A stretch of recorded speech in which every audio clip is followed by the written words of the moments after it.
Welcome back to the Hanging Library. We've got some progress. We have a bookshelf installed, or an attempt at one at least.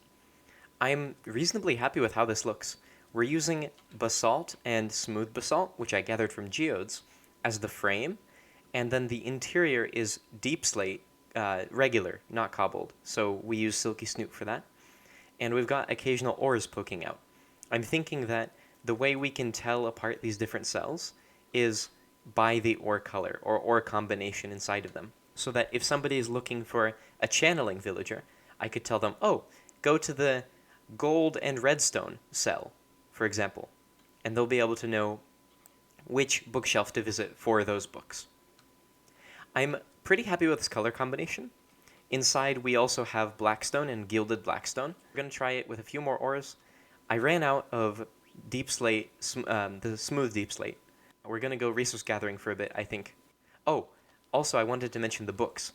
The book piece was the last bit I wanted to talk about. We've got these books in here. Those are kinds of the heights I'm thinking about. I like the variation in heights and thickness. I like that the colors are a little darker. I like that we have different kinds of bindings on them. We're going to try and do another cell. Maybe we're going to do this one next because it's a similar size. So we'll try to vary the books inside and get some more resources for the different ore signature. Back to clips. See you soon. We've got gravel here, which is great. Gravel is a super useful building material. But an important thing is to avoid getting flint. How can we do that? It turns out if you break gravel by popping off with a torch, it'll drop the gravel block. There's no chance it'll drop flint. Let's check this out. If you break and place the torch real quick, the gravel will drop in that way. Whereas we might be getting flint by using a shovel. Welcome back to progress at the Hanging Library. We're here building a chain. The way this chain works is two colors of rock that are a texture but mostly solid, and they alternate. We'll have dark going on one axis, light going on another axis. If this looks familiar, it's because it's copied from the chain texture of chains in Minecraft. I was inspired by them and decided, if we just build this pixel for pixel, it'll look pretty good. Now, the chains in Minecraft alternate their colors in a single link, but I thought it looked better and was more clear if they were solid like this. So we're going to keep doing this. It was a lot of gray dye, a lot of gravel, and a lot of blue dye. We really need to make a flower farm forest. We need to make a farm in the flower forest for that blue dye, because it's a pain to get otherwise to make cyan. So this is what the chain looks like from far away. I have to say, I'm a massive fan of how this looks.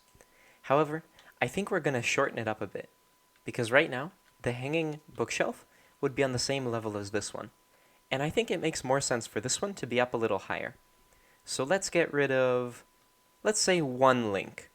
I'm really happy that the bookshelves I'm making are odd, because the chain is also odd, and so the 7x7 bookshelf centers perfectly on this 3x3 chain. It's super nice math. It feels like it's generally easier to make things odd in Minecraft. Like, it's easier to make details and things. When things are even, it kind of looks Yeah, off. but I love double doors is the thing. Hmm. It is a good It's point. it's always a toss up. I love that after everything, you got Golden Apple Enchanted, you got some kind of other rare loot, you got a trident, I gotta and now you're find like, I've got dirt! Folks, we are in a box. The box now has walls, not just a roof, and one opening, which is soon to be covered with books. It's in nice. general. Nice. Yup, that looks much better. I didn't like how rectangular and blocky everything looked when this shelf had the same orientation as these two, so we decided to rotate it. We rotated it with this pattern of 2 blocks, 1 block, 2 block, 1 block, 2 block, 1 block. And we made a square in that way. And I think this looks much better. We're going to keep doing this method. So over here, we're going to have this one stick out 1 block, 3 block, 1 block, 3 block. And that one back there on that chain is just going to be 45 degree, 1 block, 1 block, 1 block, 1 block, 1 block, 1 block. That way we're going to get different angles of bookshelves. It's going to look much more organic, much more like things are actually suspended from chains here. And I'm excited about that. We're going to add some gold and maybe a spiral staircase, and or continue on some of these shelves. I'll bring you back when we're there and we have something to show. The gold is in. I tried not to make it too repetitive, skipping a few blocks, kind of like a knight in chess would move. L shapes, basically, hockey sticks. Other terminology. Yeah, I'm really glad we picked an ore that we had a lot of. I think the next hanging cube will probably be redstone, because we also have a lot of that one. Diamond and lapis can be inset ones, and if we ever find coal or emerald, that will be a very small one. It's pretty easy to tell that this one's gold. We can see the gold ore in multiple places. Let's get onto that spiral staircase or another hanging box. I'm exploring and getting resources, and I keep finding the deep dark.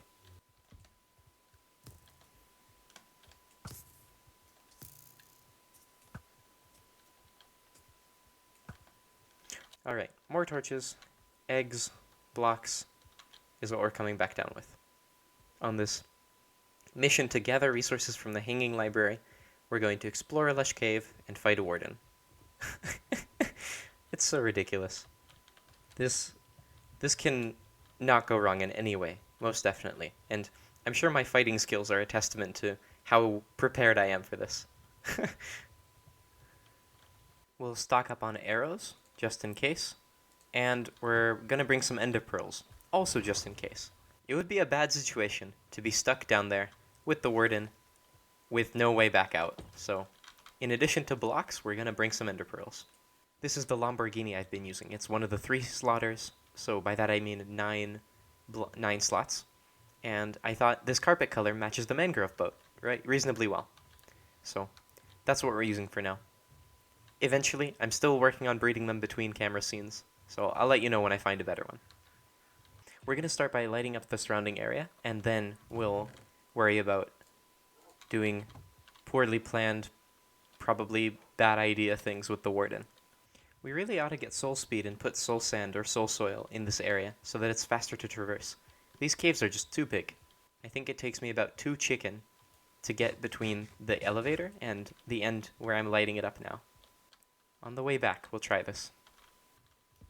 So I think we found the location of our new spider farm. That's good.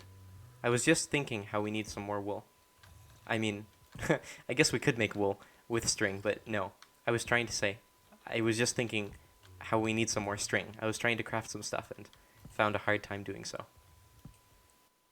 Well, no wonder the trip felt like forever. It was forever. We're all the way out here. We're all the way on a different map now. But that's seriously cool. This electric course is going to be so great. We're going to enter here and then exit over there by spawn. It's going to be awesome. Very cool. Maybe if we're feeling foolish, we'll even fly through the deep dark. So the first question is, can we set off a shrieker from far away using a bow and arrow? Will that work? I just really have to be careful not to throw an ender pearl. Let's see if this works. It did not. Interesting. How about eggs? Oh, it did.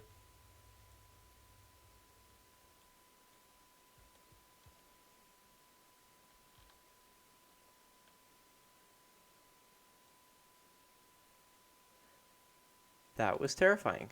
I didn't hear the shrieker go off. Alright, here we go again. I think this is number 3 for me total.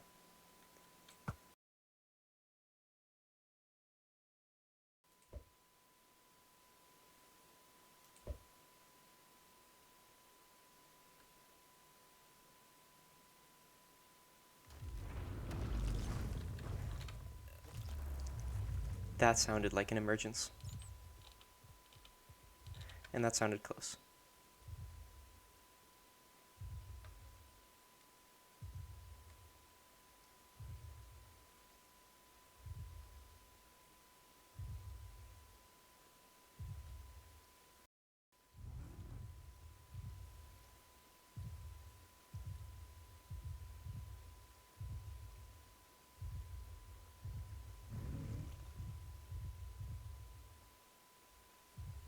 I really wish I knew where it was.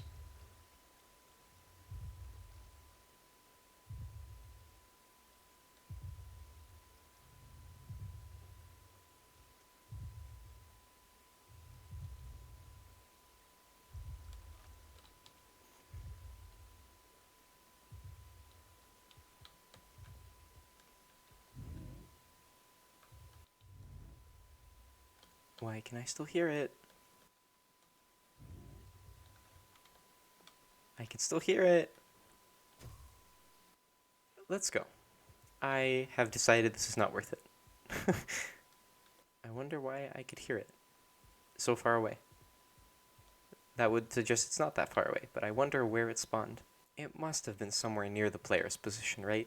I had hoped it would be near the Shrieker, so we could watch it down there, fight mobs. I don't know if that was a cave sound. Everything sounds like the warden now. Goodness. Okay, time to go. Oh. Nice to see slimes. Maybe that's what was making the squishing noises. We've had some fun developments. For some reason, people don't think it's me. It's totally me. It totally is. I'm just a regular human. But I think it's time to bring back the Hall of No Traps. A long time ago, we used to play on the Xbox 360, and I built an adventure map called Boom Beach. It was a pirate-themed adventure map with lots of explosions. I think everything was explodable. At the time, the Xbox had an autosave disable feature, and so we could load up a world, blow everything up, and then unload it, and do it again. And so I built this adventure map with interactive explosives everywhere. And at one point, there was a tomb of the great pirate, I think Captain Beard was the pirate's name. And you had to traverse through this tomb, and there was a hall of no traps. And, well, suffice to say, I'm very excited to build it on camera with you folks. We're going to have a good time. But that's when my main base is coming, in the mesa. Right now, we still have Skulk Gathering to put off and a quartz spiral staircase to build. What are you growing there? It's a quartz tree. That's got awfully interesting bark. Is it red like the mangrove trees? Oh yeah, but it's a quartz tree. It's one of the new too tall trees. You plant a quartz sapling and you get just a trunk. What about the leaves? Well, you see, they don't have leaves because they're quartz. He tells it better. How much quartz do you think we'll get? This is already way more than I was expecting, so I'm thinking maybe 5 stacks of quartz. Leave a comment down below with how much quartz you'll think we'll gather. It'll boost the engagement, said Lord Thunderpork, the professional YouTuber. And we're repairing our pick. Nice. Looks like we've repaired everything we could. Good use of time. And quartz. Also, it looks like my 5 stacks estimate was much too conservative. And so, the quartz tree evaporates again. Maybe to return another day quartz is needed for a project. I have to say, digging those down is so much fun. It would be interesting if there were actually ore trees. They just added them to Terraria recently. These gemstone trees. I found them underground and wasn't sure what they were at first. It'd be interesting if there was maybe an ore biome underground. Or like a natural ore biome, something like amber or living wood or something. I'm not sure. I'm just putting words together. But that would be pretty nifty. We got 1, 2, 3, 4, 5, 6, 7. 7 stacks of quartz. That's really good. And not too far off from what I thought. Let me know if you were closer in your quartz guesstimate counts. Yes, engagement, metrics. Out of the corner of my eye, I thought there was a zombie here. That's just a book. We might change the color of these books, though. These reds and pinks don't match super well, and the moss texture is nice, but maybe a little too noisy. I think I should find something calmer. There we go. A spiral staircase. It's the first time I've done one of these, so it's a little rough, but overall I'm pretty happy with it. The light sources will change, and the stone wall will change. But for now, this seems pretty traversable. This fulfills its function, and is somewhat safe. Yeah. And maybe sometimes somewhat safe is the best you can ask for. I'm half joking. We will probably invest some time in figuring out how to make this safer at some point. But for now, I think this is pretty great. Players can just go boop, and land, move on. That's good. I like that. How does it look from far away? Ooh, yeah, that's good. I didn't think it would look that nice, but I'm really happy with how this looks. That's real good. Just zoop. Very nice. The shroom lights look okay. Their texture is a little noisy, but it fits the white quartz and the orange of the mesa. So maybe we'll lean into that. Food for thought. I'm really proud that we're using diverse blocks here. We have wool, of course, but we also have mushroom. We have another mushroom. We have a quartz pillar on its side. This one's completely wood, jungle, and acacia. Real pleased with this. It's letting me try new things. I normally wouldn't put these color combinations together. We made this blaze spawner farm. I think this was one of the pieces of footage I lost. Basically, we took a blaze spawner, we made a cage. It's not super efficient, but it's good enough. It's gonna get real loud in a minute, so I'm just gonna stand here, get some levels, enchant the second trident that I got from Sarcastronaut, and move on. I'm finally gonna get to use Riptide. Very excited.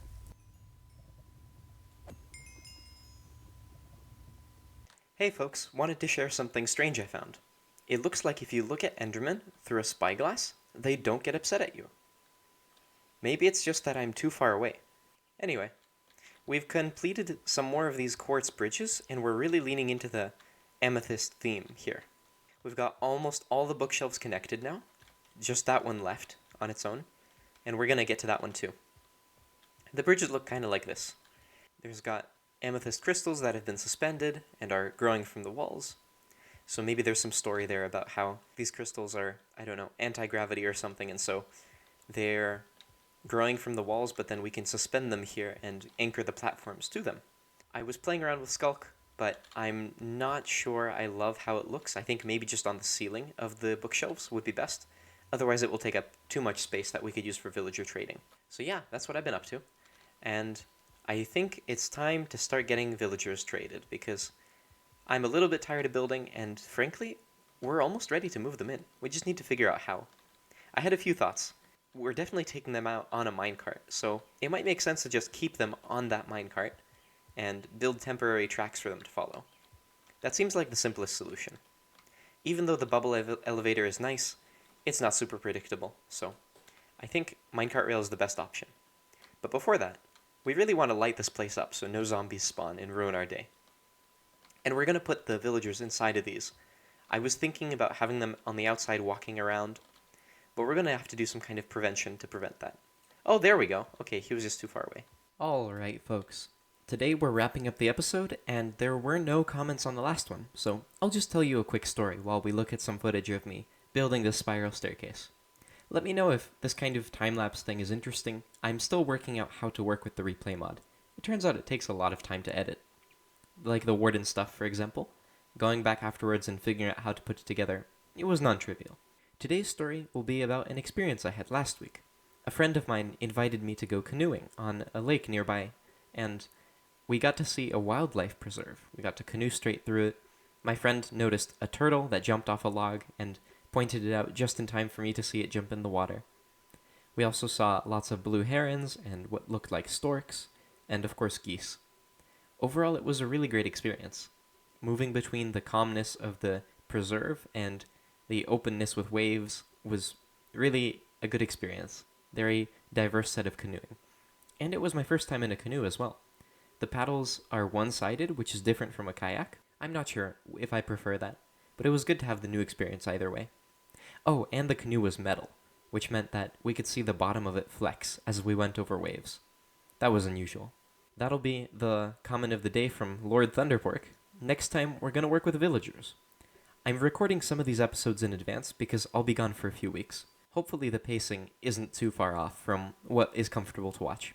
If it is, let me know, and I'll do some last-minute editing on the plane. Alright, have a good one. See you next time on MineTime.